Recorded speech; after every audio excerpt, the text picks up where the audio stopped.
ಹೆಬ್ಬಳಲು Shri Chakramata YouTube channel ವೀಕ್ಷಕರಿಗೆ ನನ್ನ ಹೃತ್ಪೂರ್ವಕ ನಮಸ್ಕಾರಗಳು, ಶುಭಾಶಯ.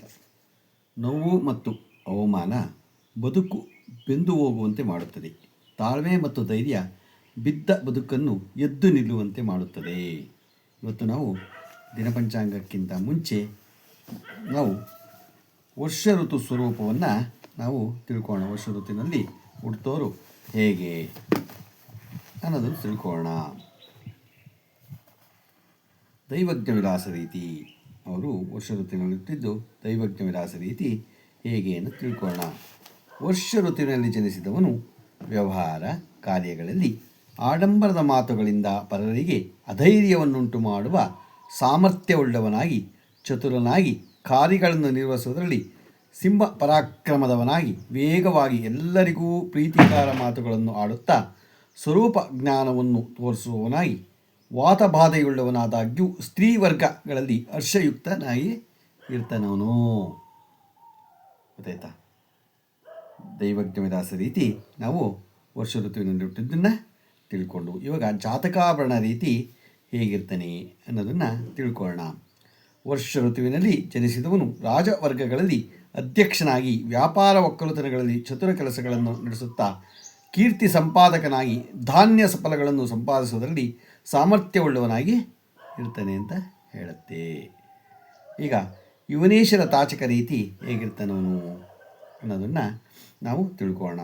ವರ್ಷ ಋತುವಿನಲ್ಲಿ ಜನಿಸಿದವನು ವಿಶ್ವಾಸವುಳ್ಳವನಾಗಿ, ಶಾಸ್ತ್ರೋಕ್ತ ಯಥಾರ್ಥ ಜ್ಞಾನದಿಂದ ಕೂಡಿದವನಾಗಿ, ಯಾವಾಗಲೂ ಜನಹಿತಕರ ಮಾತುಗಳನ್ನು ಆಡುತ್ತಾ, ಷಡ್ರಸಗಳಲ್ಲಿ ಆಸಕ್ತನಾಗಿ, ಎಲ್ಲರ ಮನೋಭಾವಗಳು ತನ್ನಂತೆ ಇರುವ ಹಾಗೆ ಮಾಡುವುದರಲ್ಲಿ ಅವನು ಆಸಕ್ತನಾಗಿರ್ತಾನೆ ಅಂತ ಹೇಳುತ್ತೆ. ಈಗ ಮಾನಸ ಸಾಗರ ಗ್ರಂಥ ರೀತಿ ಅವನು ಹೇಗಿರ್ತಾನೆ ಅನ್ನೋದನ್ನು ನಾವು ತಿಳ್ಕೋಬೇಕು. ವರ್ಷ ಋತುವಿನಲ್ಲಿ ಜನಿಸಿದವನು ಸುಶೀಲ ಗುಣಗಳಿಂದ ಧನ ಧಾನ್ಯ ಪರಿವಾರ ಸಮೇತ ಭೋಗ ಉಳ್ಳವನಾಗಿ, ರಾಜಮಾರ್ಗಗಳಲ್ಲಿ ಪೂಜ್ಯನಾಗುವ ಮನೋಭಾವದವನಾಗಿ, ಅಕರ್ಮ ದುಷ್ಟ ಸಂಘಗಳನ್ನು ಬಿಟ್ಟು ಮನೋನಿಗ್ರಹ ಉಳ್ಳವನಾಗಿ, ಜನರಲ್ಲಿಯೂ ಪ್ರೀತಿ ಸಂಪಾದಿತನಾಗಿ, ಅರ್ಥ ಅನುವಾದಗಳಲ್ಲಿ ಆಸಕ್ತನಾಗಿ ಅವನು ಬಾಳ್ತಾನೆ ಅಂತ ಹೇಳುತ್ತದು.